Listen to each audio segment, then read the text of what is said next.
Эхэлсэн юм уу? Оо, эхэлсэн байсан уу? За чи ярих юм. Чи ярина да. За. Хамгийн гоё ярьдгаараа багийнх нь ярина. За 1900 Эхүүд. Битээр яриагаа сууж. бид хоёрын үерхэд нөхөрлөх юм бол өнгөрсөн зуунаас ихтэй болоо явчихж байгаа юм даа. 1985 онд анхтай багшийн дэд сургуулийн кино драмын ангийн 1-р курсыг цуглаж тэнд бүгдээрээ аж ахуй явж исэн. Тэндээс үерхэд нөхөрлөл өдөө зэрэгтэй бие биендээ сайхан найз нөхөд байх энэ амьдралын аядлалын эхлэл тэнд тавигдсан. Тэрнээс хойш одоо дөнгөж сайхан 8 сард бид нэр 40 жил танилцж нөхөрснөөхөө 40 жилийн хойг тэмдэглэж байлаа. их уулаа. Найс нөхөр гэдэг дээрээс нь уран бүтээлж найс нөхөр гэдэг бол маш их одоо бие биендээ дэм өгдөг, бие биендээ хайр өгдөг, бие биендээ төшиг тулгуур болж өгдөг ийм сайхан найс нар байдаг. Тэгээ өнөөдөр бас энэ сайхан баян хангаад найзтайгаа бас нэг уран бүтээл орж бас нэгэн дурсамжийг одоо энэ хэдэн хоногт бас өөртөө болоод өөрөө устдад найз нөхдөд залуучуудтай бас үлдээж байгаа ийм сайхан өдрүүд байлаа. Баярлаа. За тэгээд ерөнхийдөө үерхэл нөхөрлийн тухай бол одоо баг маань ярьчлаа. Тэгээ миний хувьд бол хамгийн гоё сайхан санагдж байгаа юу гэхээр өнөөдөр бас үеийнгийн сайхан жүжигчд маань ирж одоо бас энэ хөө одоо шинэхэн бүтээлд бас хамтар тоглосон дууд хантай, эжилтэй энэ сайхан баян хангаад бас хамт байгаад юм бол одоо сайхан уран бүтээлийн төлөө хамт явж байгаад бас баяртай байна. За тэгээд ерөнхийдөө бол Аяа маань, Багийн маань энэ хоёр маань одоо ингээд үндсэндээ зураг нь дуусаад буцах гэж байна. Би гаргаж өгч байна. Тэгээ одоо миний зураг бол дуусаагүй. Гол дүр авна гэдэг бол одоо бас амаргүй болцсон юм байна. Бас хэцүү болцсон юм байна.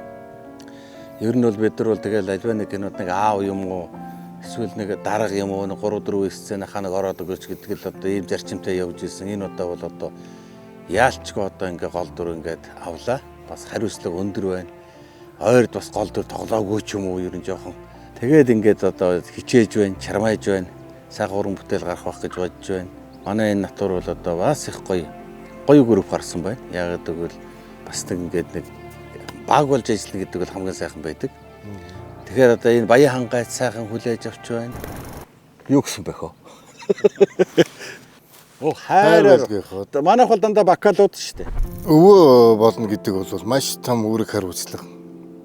Одоо бид нар чинь залуу зандан наснаа мөрөөдлөөр амьдардаг байсан. Тэгэндээ ингэндээ гэж тэрний төлөө мөрөөдлийнхээ төлөө станаа шинэ саяны хэлдгээр галзуурын аманд гараа хийхээс буцахгүй. Тийм л халуун залуу, тийм нас байж одоо бол дурсамжаараа амьдрах нь ихээ илүү болсон. Аль болохоор хүүхдүүдтэй, өр хүүхдүүдтэй, хань ижилтэй, ядах балчруудтай дурсамж үлдээх юмсан те. Эмээ өвөө маань ийм хүн байж лээ, тэгжээж лээ. Ийм хэлдэг байсан гэдэг энэ сайхан дурсамжийг өр хүүхдүүдтэй үлдээх юмсан гэж илүү их боддог болчихсон. Тэгж чадах юм бол бид нэр үеийн үедээ бас дурсагдаж амьд байх үндэс нь бол одооноос ихтэй бидэнд тавигдж байгаа юм байна гэж ойлгоход. Энэ үедээ бас нэг ингээд сайхан уран бүтээлийн гол оройлт манай золбоо тоолж байгаа. Гол оройл тоолно гэдэг бол маш том аз завшаан байхгүй юу? Яг л миний өвөө ийм л хүн байсан даа гэж харагддаг те. Юу гэдэг вэ? Аав болох амархан. Нэг унтаад босцсон чинь тэгээд аав болчдөг. Хамгийн гол нь эргээд хариуцлага нэгдэг тийм ээ. Одоо тэгэнгүүт эргээд өвөөгийнх хариуцлага гэдэг. Одоо ийм ажил эхэлж байна. Өвөө байна гэдэг бол одоо бас л тэр аж гууч зээнэрийг эрхлүүлэх зөв талаас нь яаж хүмүүж хөлгөгдөг ингээд хариуцлага дуустдаггүй юм байна л да.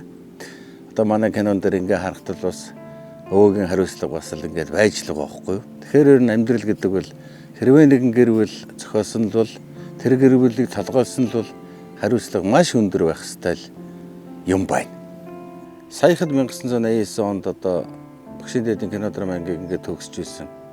Одоо яг хоёр хахаа яриаг сонсож байгаа одоо залуучууд ингээ байх юм бол хийж бүтээх юмтай, дурсах юмтай, нэг эргээд нэг харах юмтай гэдэг ийм юмыг л заавал нэг юм сайхан бүтээлийг бол хийж л байхгүй л нэг толгой хаяал явж явах чинь 40 жил өнгөрдөг юм байна штэ. Тийм учраас бас цаг хугацаа гэдэг бол хөгжрөхгүй юм шиг явж болохгүй л гэж хэлэх гээд байгаа юм. Одоо сайхан аав байж чадах хэрэгтэй.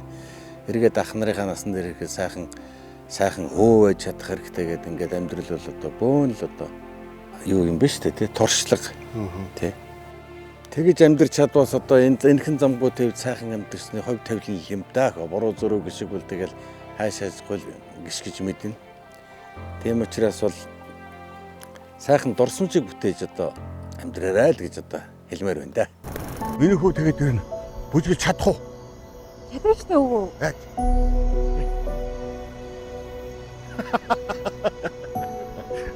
Тэгэж үзэхгүй.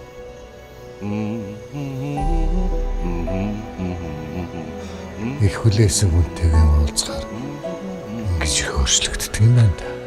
Энэ урд байснасаа илүү их дүнсгэрүүлцэж санагдаад байгаа юм. Намайг юу ч хэлэхгүй явсан ч гэсэн өвөө огтоос тоохгүй бараг анзаарахгүй. Энэ юу н гармаагийн төрсөн хүүхд мөн үгүй биш үү? Хичнээн тухай ярмааргүй байна.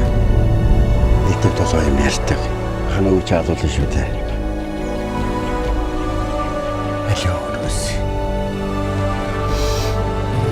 Хайртай хүмүүсээ хүүхдтэй болсон. Одоо бид хоёр амьдралаа эхлүүлнэ. Тэгвэл ядаж шинийг тэмэрчээ.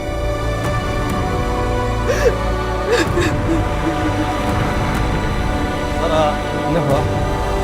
Сара. Би энэ үгийг хэлэхгүй гэж хэлээ азчихсан.